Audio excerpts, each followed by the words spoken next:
The gold place cards had been arranged for weeks, their elegant script reflecting a process of protocol that takes longer than most people realize. Every seat at a British state banquet is the result of a mathematical precision that borders on the obsessive, where the distance between a crystal glass and a silver fork is measured by a ruler, and the distance between a person's status and their proximity to power is measured by centuries of tradition. Protocol officers, household staff, and senior advisors spend hundreds of hours finalizing the exact order, who sits nearest to which foreign dignitary, which royals anchor the most visible sections of the long mahogany table, and where the children of the future king are positioned to signal their emerging place within the ancient line of succession. Nothing at a state banquet is accidental, and nothing is more deliberately chosen than where a child belonging to the future of the monarchy will sit. In the high-stakes theatre of Windsor Castle, a chair is never just a piece of furniture. It is a load-bearing pillar of the institution's public identity. Princess Charlotte's chair had been decided long before the first bottle of vintage wine was brought up from the cellars. Her name was on the card, her position confirmed by the sovereign's office. It was a seat designed to announce to the world that the Wales children were no longer merely the private family of Prince William, but were being formally woven into the visible architecture of statecraft. Then, in a moment of staggering oversight, or perhaps a subtle test of the room's gravity, Queen Camilla sat down in it. What happened next was not explosive. There were no raised voices, no dramatic outbursts that would fill the room with embarrassment before the foreign heads of state arrived. What unfolded was quieter than that, and in many ways far more powerful. It was a correction delivered through the silent, efficient machinery of royal power, first by King Charles, and then with a harder, more protective edge by Prince William. The ripple of those tension-filled minutes would be felt through the palace corridors long after the evening ended, marking a definitive boundary between the current reign and the one that will inevitably follow. To understand why this moment carried such weight, one must understand that a state banquet is the pinnacle of the monarchy's diplomatic function. It is a room where the image of Britain, its history, and its future are constructed and presented simultaneously. The table, often seating well over 100 guests, is set with a precision where even the angle of a flower arrangement is scrutinized. The place cards are not just paper. They are authored meanings. To displace a card, even for a moment, is to disturb a narrative that has been written with thousands of years of precedent. Charlotte's placement was a signal. She is the fourth in line to the throne, the only daughter of the future king, and her inclusion was a step in a carefully sequenced plan to shape her public identity.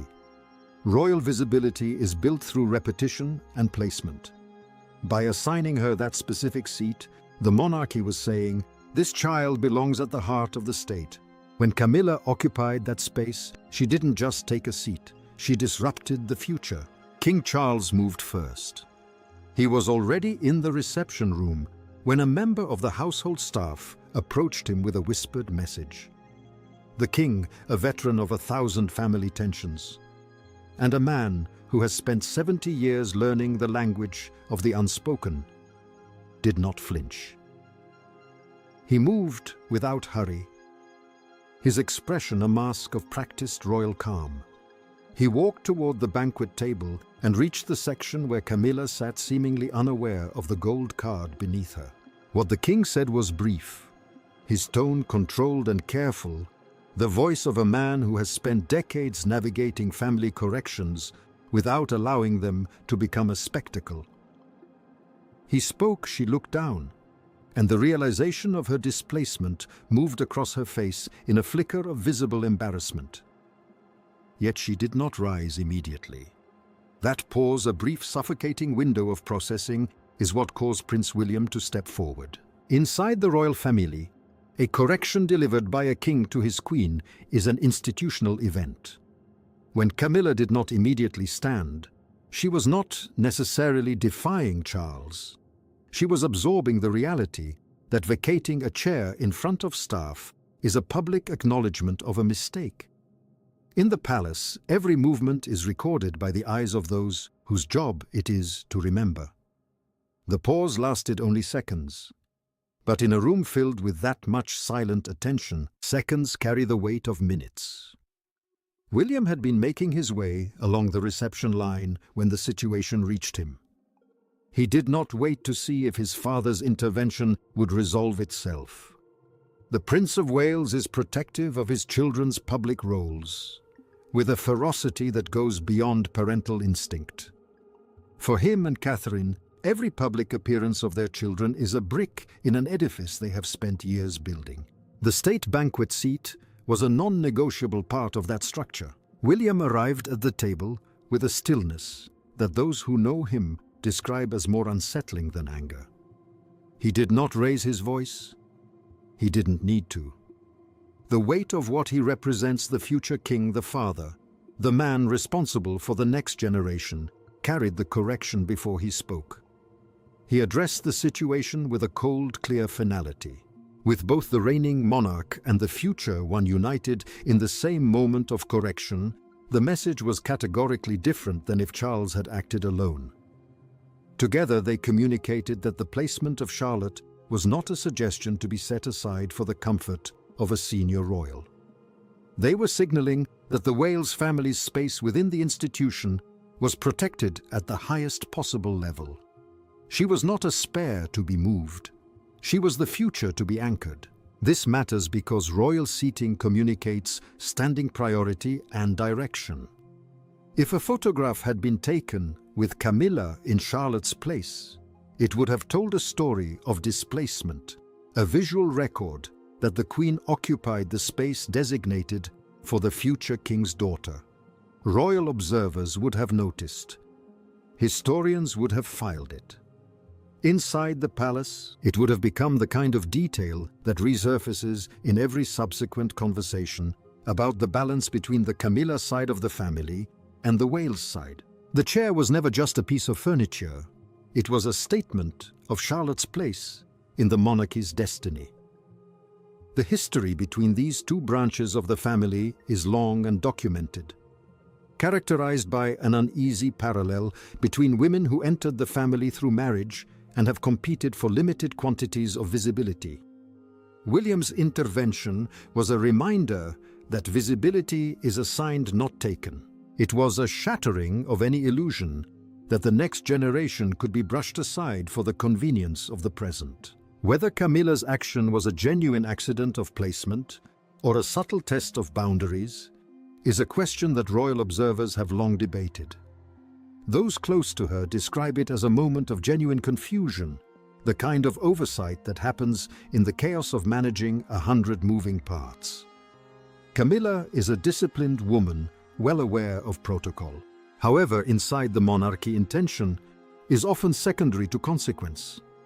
The consequence here was a public correction witnessed by the household staff, a small but efficient network that carries these observations into the palace corridors. The palace evaluates these incidents as sequences, following previous tensions over speaking roles and cultural patronages. The state banquet chair became a new data point. It signaled that the boundaries William has drawn around his family are not theoretical. They are operational. He acts on them. He does not wait to see whether the intrusion will self-correct. He moves. What made this incident particularly sensitive was the involvement of a child.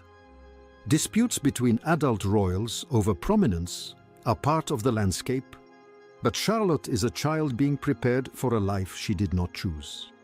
Her inclusion in the banquet was a loving, deliberate act of parenting by William and Catherine.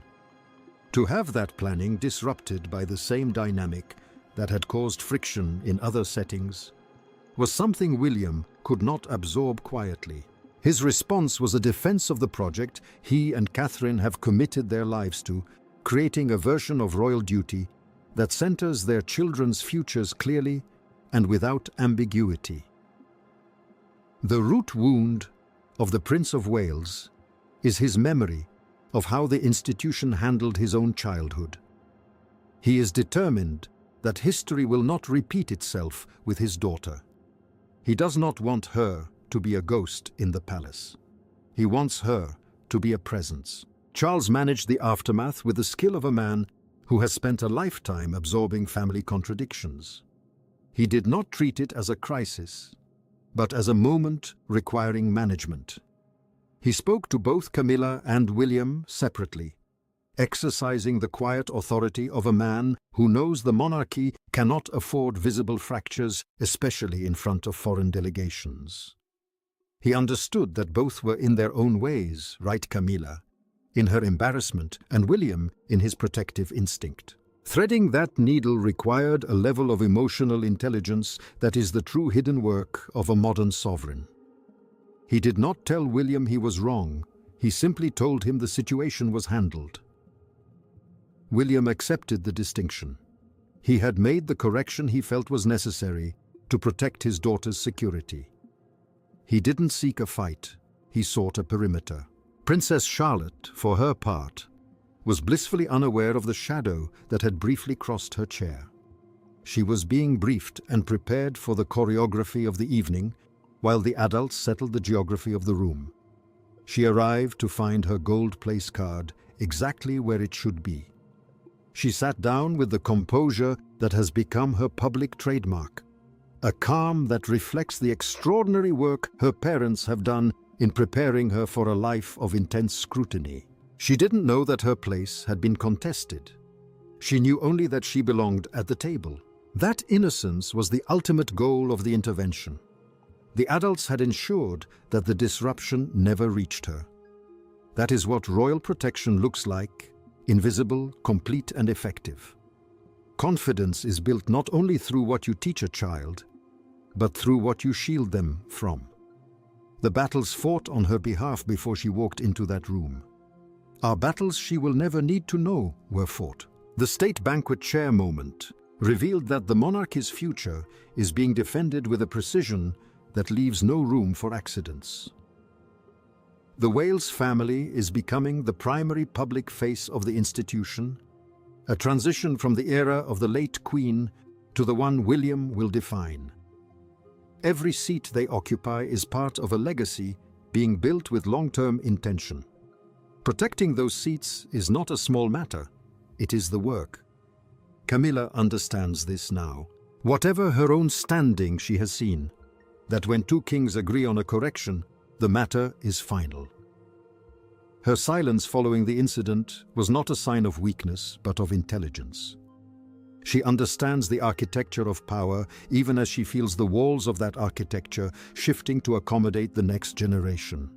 She has handled the peculiar cruelty of public judgment for her history with Charles with a resilience that most could not sustain. But even that resilience has its limits at the edge of the Wales's perimeter.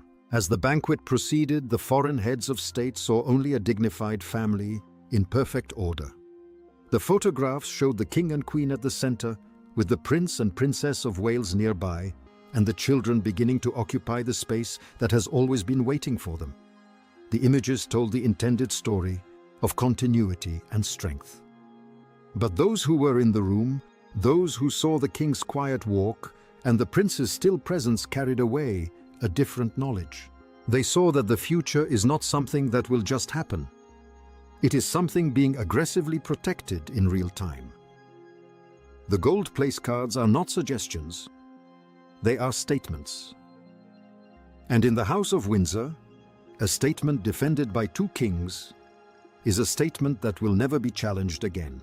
This incident serves as a philosophical punchline for the modern royal era. The monarchy does not survive because it is a family. It survives because it is an institution that knows how to protect its heirs even from its own members. Charles has spent more years than anyone inside this institution absorbing its contradictions. He knows perhaps better than any living person that the monarchy's survival depends not on the resolution of every internal tension, but on the management of those tensions with enough discipline that the institution's public face remains coherent. His conversations after the banquet were not about blame. They were about continuity. He wanted the public to see a functional, visible, and deliberate unity. The aftertaste of the evening was one of reinforced boundaries. William has been drawing lines around Catherine's patronage and Charlotte's identity for years. He acts on them. He does not wait for permission. When Charles moves alongside him, the message is amplified in a way that a single intervention could never achieve. The king and the future king together sent a signal that was felt throughout the palace hierarchy. The boundary is not just a preference, it is a position. The Wales family is not just a part of the monarchy, they are the purpose of its survival.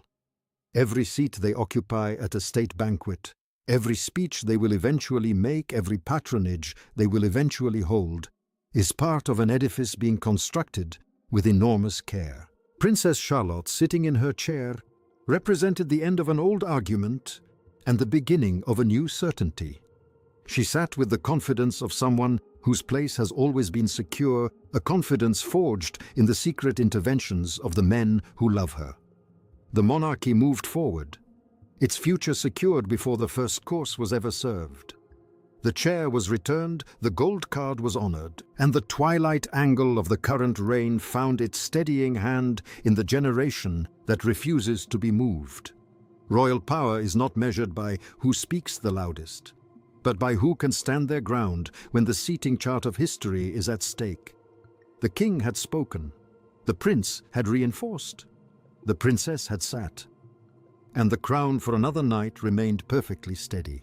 The state banquet continued, a symphony of soft music and diplomatic formalities.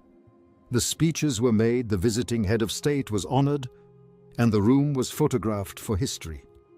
But for those who saw the household coordinator approach Charles, who noted the brief pause before William arrived to anchor the correction, the evening was about something much deeper than diplomacy. It was about the core paradox of royal life, that to remain a family, they must first remain a firm. And in the firm, Charlotte's seat is non-negotiable. The gold place cards had done their job. They had named the future, and the future had taken its place. There was no unresolved question left behind. Only the unmistakable truth that when the gold cards are set out, the names on them are not suggestions. They are the law of the house. The monarchy survived this small confusion because it possesses the steel of Anne and the steadiness of Catherine, but mostly because it now possesses the resolve of William. He has turned the lessons of his mother's suffering and his father's waiting into a shield for his own children. He is the architect of their anonymity and the guardian of their authority. On that evening at Windsor, he proved that no one, not even a queen, would be allowed to displace the legacy he is building. The golden illusion of a seamless transition was maintained for the cameras, but the shattering of internal overreach was finalized in the shadows. The throne remains the prize, but the chair is where the work begins. And Charlotte is already working one composed breath at a time, sitting exactly where she was always meant to be. The lesson was learned, the protocol restored, and the dynasty once again found its balance. In the world of the Windsors, silence is the greatest weapon, but placement is the ultimate victory. Charlotte had won her seat, and with it the quiet recognition that her era had already begun.